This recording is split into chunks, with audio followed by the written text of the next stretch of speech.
Hey everyone, hope you're having a good day. My name's Andy. My channel is Finding Value. Today we're going to go through Twitter, see what people are sharing on social media. I'll interject my financial opinions as we go through it together, generally related to three different topics: wealth building, commodities, and or financial topics. I'm just going to dive right in, take a look, and see what people are sharing.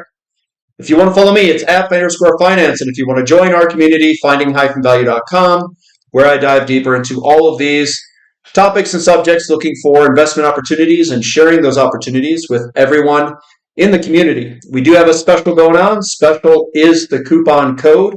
If you'd like to join, we do question and answer sessions on the weekends and midweek updates during the midweek. So starting off the first one, bar chart says the impact of the big beautiful bill on different income groups. So this is the big beautiful bill. I'm guessing that this is federal income tax, and this is how it impacts the quartile. So the quantile here: first, second, third, fourth, fifth, and a whole bunch in the fifth. And I don't know if this, it doesn't say here if this is a single filer or married or something like that. But the impacts, you can see there's positive impacts to, I guess, save taxes in the beginning, and then those savings erode. You'll still have savings even if you make $90-something thousand, because $815 minus the $1,500-ish area here would still be savings. But you can see that the more wealthy would definitely be footing more of the taxes here in this, quote, the big beautiful bill. The one thing I don't like about taxes is inflation keeps pushing everything up, and I don't think these groupings go up as fast. So it's a way to collect more taxes from individuals. So they raise these brackets at a slower pace than the real rate of inflation, and it is by no means by accident. But this is the breakdown of the impact of that bill on taxes in 2026. Silver Ape King says the major monetary metal in history is silver, not gold. Says Milton Friedman, 1976 Nobel Memorial Prize in Economic Sciences. The Declaration of Means. The big beautiful bill will add almost $4 trillion to the debt. The Republicans are not serious people. Disappointing. I don't know about the opinions about Republicans not being serious, but I will say this. We need to increase the debt. There's no going back. It's the design of our system. We can never decrease the debt. It'll crash our system by the design of the way that the currency system is designed. You must constantly and increasingly increase the debt for the system to survive. So it's not a Democrat or Republican thing. That's not the way that I would word it. It's a function of the design of the system. Now, if you want to be mad at the system. Don't be mad at groups of people or whatever. That's kind of what I think people want. They want you to fight with each other. But I don't think that's productive. It's the design of the system. So if you want to be mad at something, be mad at the design of the system. The fiat currency debt-based system that certain individuals get to take advantage of and profit from. Those are the individuals that I would be mad at. And I don't know what they would necessarily censor here or not, but that's who I would be disappointed with. Eric Yoon says this is crazy. At a World Platinum Investment Council conference, a Chinese expert has disclosed that China imported more than 14.5 metric tons of platinum in April of 2025. Meanwhile, China's domestic annual platinum mining production is only around 2 metric tons. They're loading up. Now, is this loading up because they're scared of what they see behind it? Is it because the production of goods and services require that amount of platinum that they see coming? I'm not exactly sure the reason why, and I don't know if it matters. What matters is that the markets are tightening up, and I think certain countries are seeing the strategic metal platinum is. So I've acquired my fair share of the platinum metal, and I think platinum's a fantastic opportunity to look at. Make Gold Great Again says you can't store wealth in Bitcoin and worry about this. It says, and it will happen at some point. Tech disrupts itself and often surprises. A reminder is gold is unhackable. All its energy is contained in itself, a feature, not a bug. And he's responding to Bitcoin is not necessarily forever, but it is a solid bet for the next 2 years. Beyond 2030, quantum computing is a very real threat. Gold is nothing more than an element on the periodic table, along with silver, copper. They are the basis and feedstocks of what wealth is created in this world. And that's where I want to put my wealth. I want to put my wealth in the things that make wealth for humans. If you were to break it down to the most simple argument you can make, energy plus materials equals wealth. That's what a car is. That's what a camera is. That's what computers are. That is what transmission lines of energy is. All we have is the periodic, the periodic table, all the elements that are on that table, and then we configure those elements in certain designs that humans consume. That's what our manufacturing facilities are. Yes, some things can be made from others, and substitution can occur. But I do think that investing in the things that people need, that very well could, at some point, be harder to get or go into a shortage, we'll call it.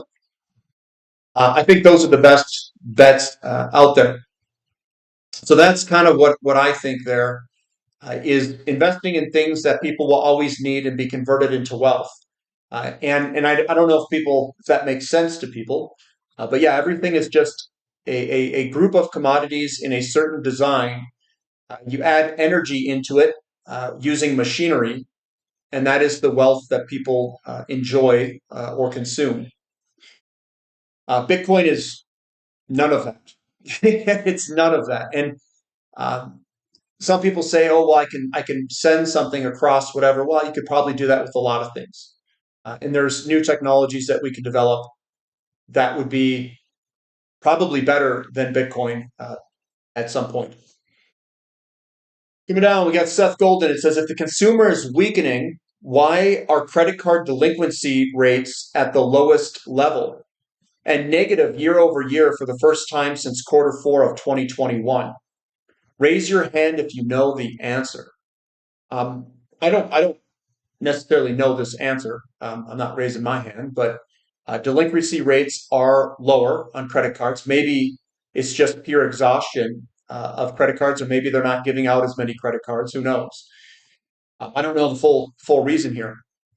But you can see in previous recessions that this has jumped higher during those areas. And maybe the recession that we went through was in 22, 23, and it's been recovering from about 2024 onward. So maybe we already went through the slowdown, potentially. There are other metrics that we can look at. We can look at like a copper to gold ratio or platinum to gold ratio. Those also show us that we went through a slowdown, and gold outperformed copper, it outperformed platinum, it outperformed a lot of these things. It's definitely outperforming oil. So I think maybe it's possible that we have gone through a slowdown, maybe even a recession. disinflationary period is what we'll call it. In Elliott wave, they would call that wave 2. 2020 was the bottom. We had wave 1 out of the 2020 bottom. And then we pulled back during wave 2, which would be this slowdown here from about 2022 onward or so. But again, this is only one piece of a metric, of a very large jigsaw puzzle. And I know some people, they rest their hat showing like one or two metrics that look really bad and say, oh, look at this recession. But there's a lot of puzzles to this answer, a lot of pieces to this puzzle, I should say, for the answer that people are trying to solve. U.S. oil companies are cutting spending and idling drilling rigs as Donald Trump's tariffs increase costs and falling crude prices squeeze profits, prompting executives to warn that a decade-long shale boom is ending. I thought we were going to do drill, baby, drill. This more sounds like the end, baby, the end of shale. And I'm sure drilling will increase in the future as oil prices go up, but in the short term, with prices being down, we're seeing rig count drop, and most likely production will follow. Mindset Machine, it says, life humbles you. As you grow old, you stop chasing the big things and start valuing the little things. Alone time, enough sleep, a good diet, long walks, and quality time with loved ones. Simplicity becomes the ultimate goal. I hate to say this, but I am like, this describes me to a T. I like going on walks. I like getting enough sleep. I eat a very good diet.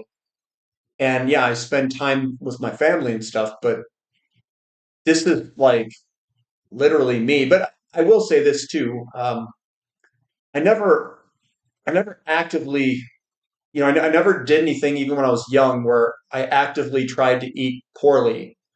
And I always did things that were fun. Generally, they were sports related or riding a mountain bike or something like that. But yeah, I would say this quote is pretty much the way I live my life, to be honest.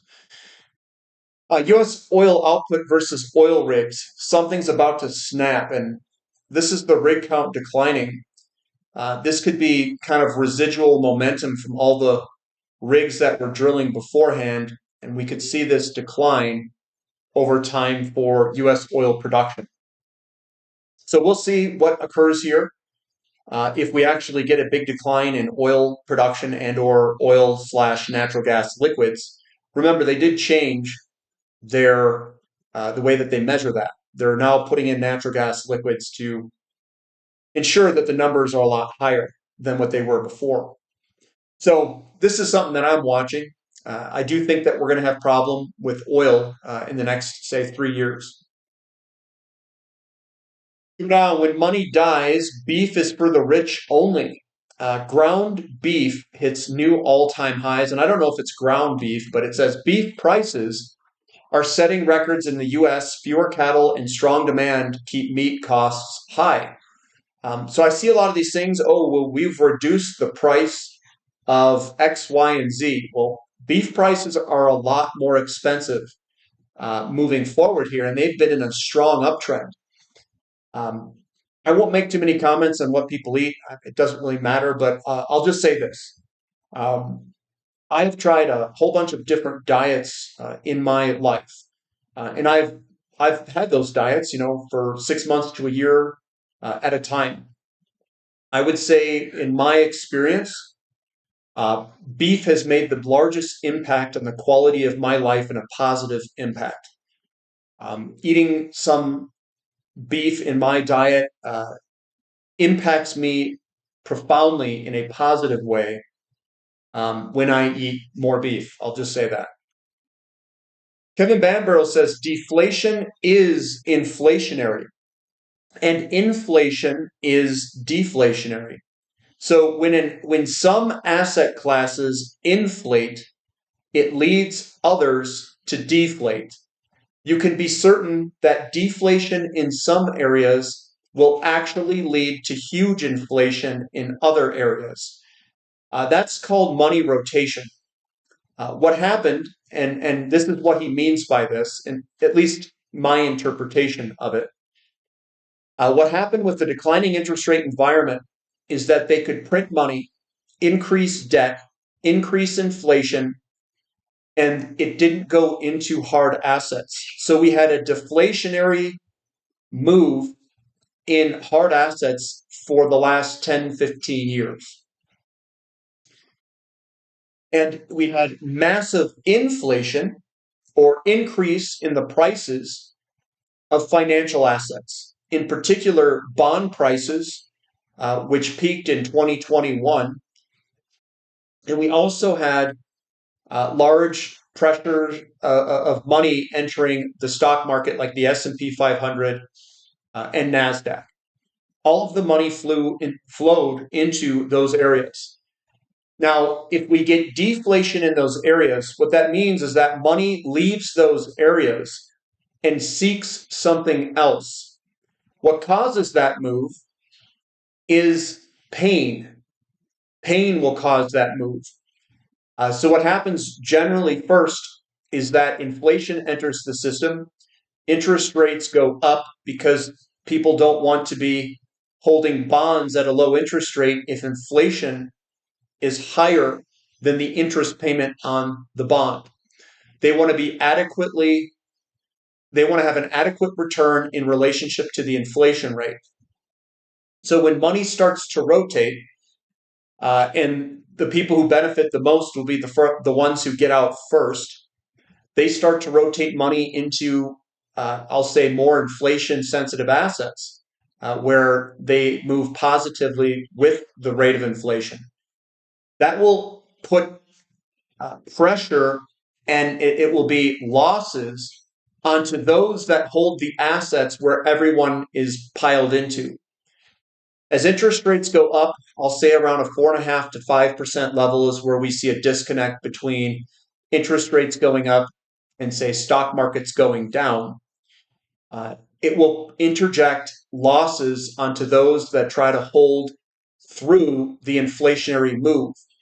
So tech and the companies that are highly subjected to, not subjected, but companies that have high growth, where the majority of cash flow is out in the future, we call those high growth companies. Their net present value calculations are more sensitive to higher interest rates. So their current valuation fluctuates more based off of a higher interest rate, since the majority of their cash flows are out in the future, aka the growth. It'll interject losses into those accounts, and people will see the losses, feel the losses, and then be forced to change their allocation. And that's just the emotional impact that it has on the investors. And that's called money rotation. If the money rotates from those assets into hard assets, commodities, and precious metals, we will see that in the inflation numbers, the consumer price index and stuff like that. So they don't want that to happen. They, being the Federal Reserve and governments, they want to keep it piled over in intangible assets like Bitcoin or technology stocks or something that doesn't impact the cost of living. But I don't think they can stop it. I think they can slow it down or delay it, but I don't think they can stop it altogether.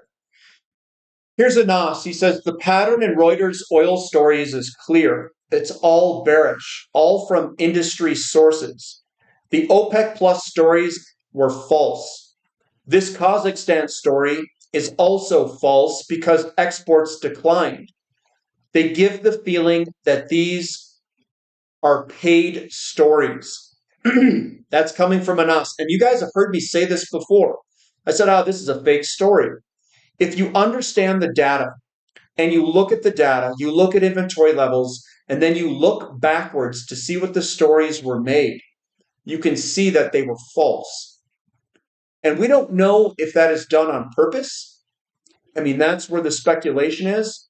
I know that we have seen evidence that governments were paying certain sectors or areas or story houses, whatever you want to call them, whoever makes up these articles, they were getting paid to provide certain information from governments. So be careful what you're reading. Be careful what you're listening to. That's why one of the pillars that I created in my three-pillar approach is technical analysis, because what you see in technical analysis is the positioning in the markets from big money. I don't listen to news stories because they can manipulate the news. They can tell you what they want you to hear. That's what they release. They say, we want these people to look at it from this perspective. If they want to try to push oil prices down, well, let's put a bunch of bearish information about oil out. Now, I don't know if that's exactly the case. Anas is basically saying that there's a lot of bearish articles coming from certain areas, and some of these articles are false. They're just outright false. So be careful what you're listening to and what you're reading and the conclusions that you're drawing from these news articles. Another thing is the markets are forward-looking. News is generally backward-looking. So you can't really use news as an indicator of what you should do about the future. News is generally a good indicator of what the current sentiment is. So if you're reading a bunch of bearish articles about oil, that's generally close to a bottom. If you're reading a bunch of things like oil is going to go to $200 a barrel, and we are extremely high already, that could indicate that people are too bullish. I do think that we're going to go multi-$100 on oil by the end of the bull market when we reach the end of wave 5. That is out in the future, and it could be 10 years away. So I'm just making those comments so you guys understand the game that you're playing. Willem Middelkoop says a worldwide debt crisis will lead to a return of QE and another round of super inflation. The reason he's saying that is because the system it needs liquidity. It needs more debt, and it needs ever increasing amounts of debt. And I don't know if people understand that. They always say, oh, look at the debt of all these, they talk about 37 trillion in debt, America. How about this? Why are all countries massively in debt? And how is that possible? Well, it's the design of the system. And in the system, in order to get liquidity for the system to survive, you need to increase your debt at exponential speed. The thing that keeps everything in check in the current design of the system is your GDP growing alongside this debt at roughly the same speed or greater. If it grows at an equal pace, it keeps everything in balance. You don't get a large amount of inflation. If your debt starts to grow at a much more rapid pace than GDP, what that means is your debt is outgrowing your income, and you eventually go bankrupt. The problem here is if you run an analysis and you do a linear regression analysis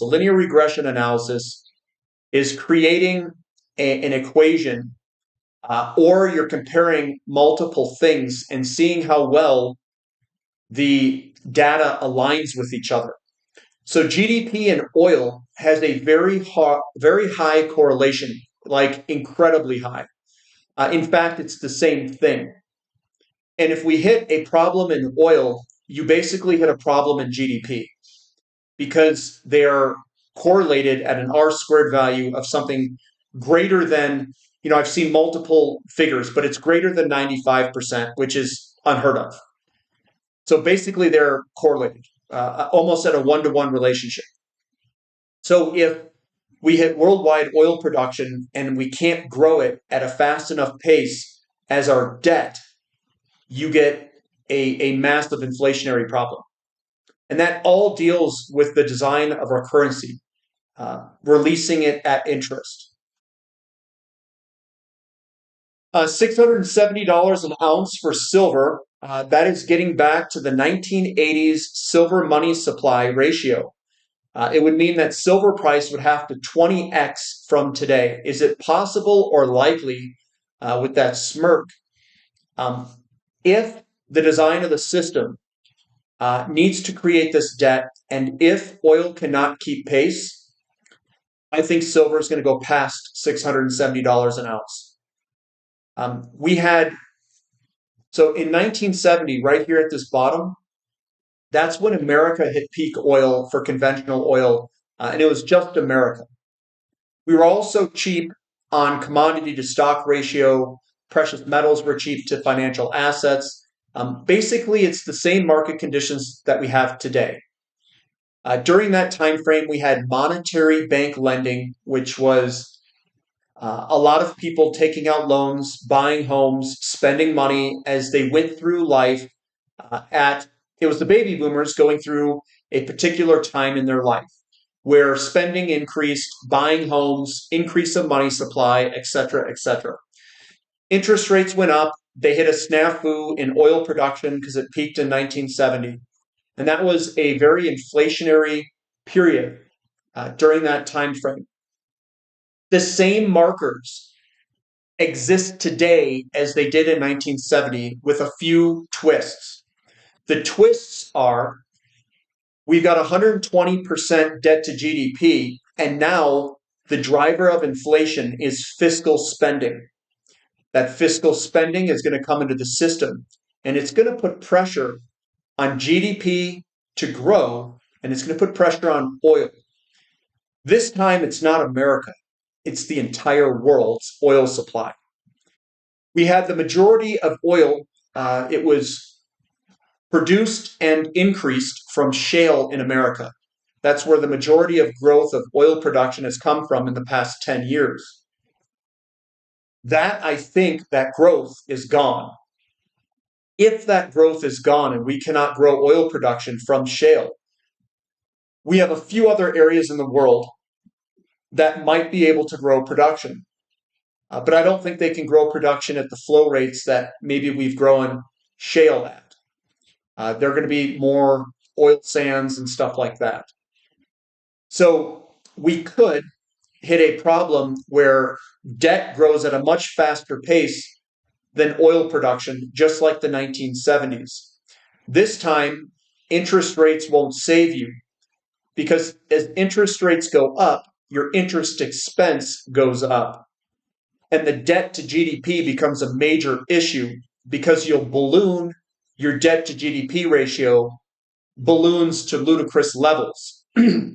So you're going to have interest rates going up, which increases your deficits and increases your interest payments, which is basically adding liquidity to the system nonstop.